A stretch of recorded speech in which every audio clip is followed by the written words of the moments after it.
Continuando então dos slides anteriores, a gente vai falar um pouquinho agora do que acontece com os espermatozoides. Então vamos falar do sêmen. O sêmen é considerado uma solução complexa, ela é formada pelos testículos e pelas glândulas anexas masculinas e consiste basicamente do quê? Dos gametas, que são os espermatozoides, que vão estar suspensos no que a gente chama de plasma seminal, que a gente já vai ver a composição. A função desse plasma seminal é fornecer tanto um volume adequado para os espermatozoides quanto a osmolaridade adequada. Quando a gente fala de composição do sêmen, a gente chega nessa tabela aqui, onde a gente tem componentes, função e origem. Então, vai ter os gametas, que são os espermatozoides responsáveis pela fecundação, que são formados lá pelos túbulos seminíferos dos testículos. As glândulas acessórias, elas são responsáveis pela formação de muco e de água. Esse muco, ele tem uma função lubrificante no sêmen e a água, ela vai proporcionar que o sêmen seja um meio líquido. O sêmen também, ele é tamponado. Esse tampão, ele é importante porque um dos primeiros obstáculos que os espermatozoides vão encontrar quando entrarem no aparelho reprodutor feminino é o pH vaginal, que é um pH ácido. Então, alguns dos espermatozoides, eles não resistem a esse pH ácido e eles são degradados. Mas graças à solução tamponante, a maioria dos espermatozoides, eles resistem, então, a esse pH ácido. Quem produz os tampões também são as glândulas acessórias e a próstata. Ele vai ter nutrientes, é claro, para nutrir então os espermatozoides, vai possuir enzimas, essas enzimas produzidas pela vesícula seminal e pela próstata, elas têm por função lá no canal vaginal, lá na vagina, condensar e liquefazer esse sêmen, deixar esse sêmen de uma forma mais líquida.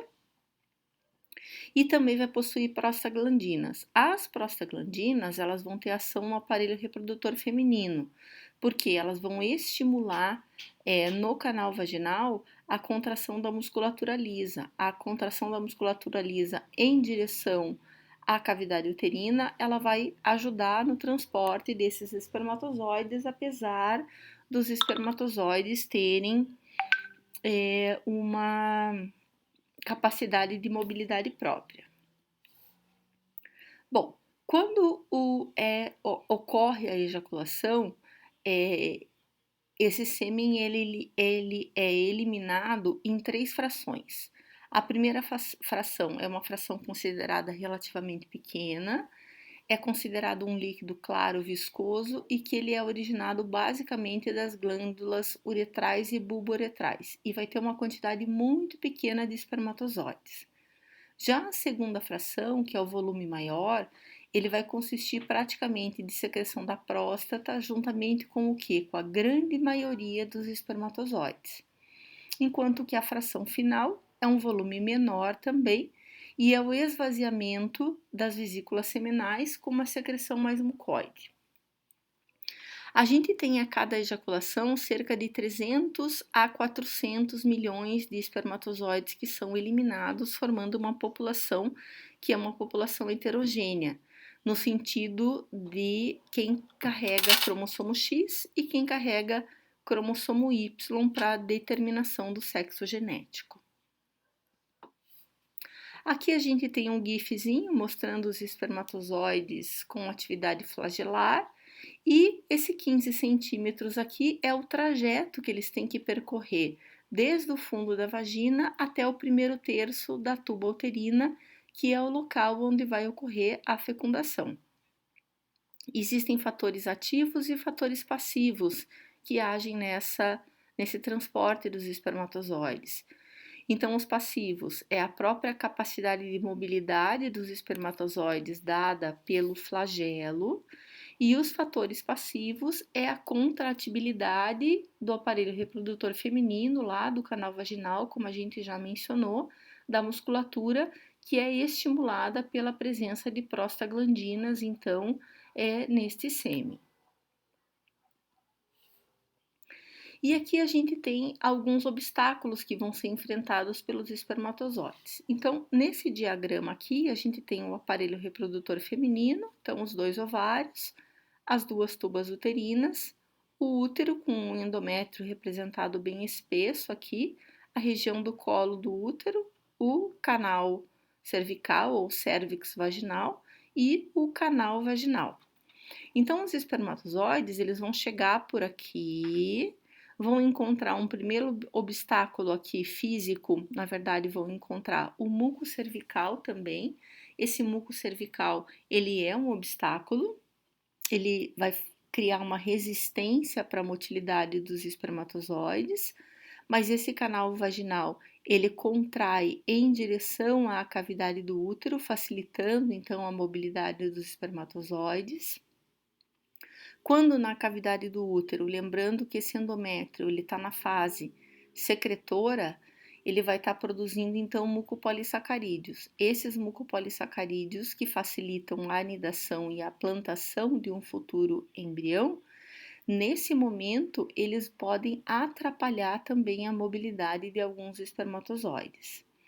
Quando eles vão chegando nessa regiãozinha aqui, ó, aqui, para chegar na tuba, por quê? Porque os espermatozoides vão encontrar o ovócito secundário ou o óvulo nessa região aqui, ó, no primeiro terço então da tuba uterina, que é o local onde vai ocorrer a fecundação. Então eles têm que chegar aqui na tuba uterina, eles têm que passar por essa região extremamente estreita. Essa região extremamente estreita é uma junção útero-tubária. Essa junção útero-tubária, ela é um pseudoesfíncter, ou também chamado de um esfíncter funcional. Por quê? Porque um esfíncter de verdade é aquele que tem a capacidade de abrir e fechar, e esse não tem capacidade de abrir e fechar. Esse estreitamento, ele fica sempre aberto, então ele é simplesmente uma região mais estreita, por isso que é chamado de pseudoesfíncter.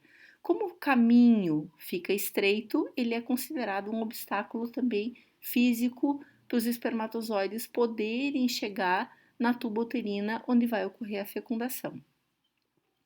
Quando eles adentram a tuba uterina, eles vão enfrentar mais dois obstáculos. O que eles vão enfrentar? Lembram que a tuba uterina ela é rodeada por musculatura lisa. Essa musculatura lisa e o epitélio ciliar do interior da tuba, eles têm movimento no sentido tuba, cavidade uterina, facilitando o transporte do gameta feminino. Mas como ocorre neste sentido aqui e o espermatozoide ele está nadando neste sentido contrário, eles vão ser obstáculos para os espermatozoides. Nessa imagem de microscopia eletrônica, a gente tem aqui ó, os cílios, o epitélio ciliado da tuba uterina e aqui representado então um espermatozoide. O que vai acontecer com esses espermatozoides uma vez, então, chegando no aparelho reprodutor feminino? Eles vão sofrer dois processos que são extremamente importantes, que é a capacitação do espermatozoide e a reação acrossômica. Essa capacitação são eventos que a gente já vai ver eles listadinhos aqui embaixo, que vão ocorrer no trajeto do útero para a tuba uterina. Então, vai ser removido da frente dos espermatozoides glicoproteínas e líquido seminal para deixar esses espermatozoides mais livres em relação à região do acrossomo.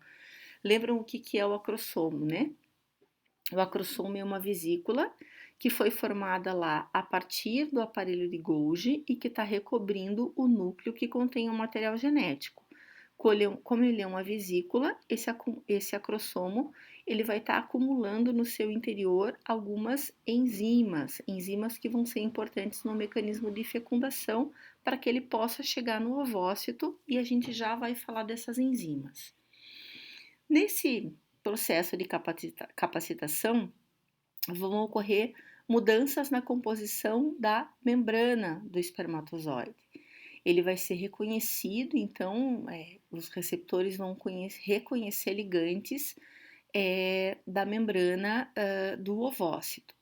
Eles aumentam sua capacidade de motilidade lá no flagelo e, ó, os receptores de membrana plasmática dos espermatozoides, eles vão se tornar extremamente ativos. Para quê? Para que eles sejam reconhecidos na membrana plasmática do ovócito. Quando terminam esses eventos de capacitação, vai ocorrer a próxima etapa. Essa próxima etapa é o que a gente chama de reação acrossômica. A reação acrossômica é o que está ilustrado nessa figura aqui do lado direito. Então aqui, ó, a gente tem representado um espermatozoide com a vesícula do acrossomo, que é essa estrutura em rosa, intacta. E aqui vejam que ela não está mais intacta. Então, o que é a reação acrossômica? Na reação acrossômica vão ocorrendo múltiplos pontos de fusão da vesícula do acrossomo até que esse acrossomo, ó, ele venha a desaparecer. Só que o acrossomo era uma vesícula. Como toda vesícula, ela acumula algo dentro. E ele acumula duas enzimas principais, a hialuronidase e a acrosina. A hialuronidase, liberada com o desaparecimento da vesícula e exposição do conteúdo interno do acrossomo, ela vai permitir a penetração na corona radiata do ovócito secundário. E a acrosina, por sua vez, também liberada da mesma maneira, ela vai permitir a penetração na zona pelúcida. Então, se ele consegue ultrapassar a corona radiata e se ele vai conseguir ultrapassar a zona pelúcida, como a gente já vai ver na próxima, acho que é no próximo slide, o que ele vai atingir? Ele vai atingir agora a membrana plasmática do ovócito, podendo haver uma fusão, então, entre membrana plasmática do espermatozoide, membrana plasmática do ovócito, com a consequente liberação do material genético deste espermatozoide no interior do citoplasma do ovócito. E nesse último slide dessa parte, então, a gente tem a representação esquemática dessa reação acrossômica. Então, vamos olhar aqui, ó. Aqui a gente tem o citoplasma do ovócito, representando a zona pelúcida e a corona radiata. Aqui, o espermatozoide, peça intermediária, as mitocôndrias acumuladas, o núcleo contendo o material genético, e aqui o grânulo acrossômico, que é um grânulo que acumula essas enzimas, então. Então, com a liberação disso, ó, ele vai adquirindo a capacidade de ultrapassar essas camadas aqui. Essas camadas, elas são o quê? Tanto a corona radiata quanto a zona pelúcida. Então, ele ultrapassa e vejam o que está acontecendo. Está formando uma ponte de membrana entre a membrana plasmática do espermatozoide, aqui dá para ver melhor, ó, e a membrana plasmática do ovócito. Quando ocorre a fusão da membrana plasmática do espermatozoide com a membrana plasmática do ovócito, vai levar a uma outra reação que a gente vai ver na sequência, mas que aqui já está representada, que é a reação cortical. O que é essa reação cortical? No citoplasma do ovócito são acumulados esses grânulos em amarelinho que a gente está vendo aqui, ó, que são chamados de grânulos corticais, que contêm substâncias no seu interior. Quem produz esses grânulos corticais é o aparelho de Golgi. E eles são acumulados no citoplasma logo abaixo da membrana plasmática. Imediatamente após a fusão das membranas dos dois gametas, os grânulos corticais liberam o seu conteúdo para o meio externo. Esse conteúdo do grânulo cortical, ele vai recobrir os receptores de superfície, as moléculas de superfície do ovócito, impedindo que qualquer outro espermatozoide venha a fazer fecundação. Então, é a garantia que somente o material genético deste espermatozoide que fusionou suas membranas vai ser liberado no citoplasma do ovócito, fazendo assim a formação do zigoto. Então, esse era o último slide. A gente continua. Opa, desculpa, gente. Fiz errado aqui. A gente continua no link da próxima aula com os últimos slides.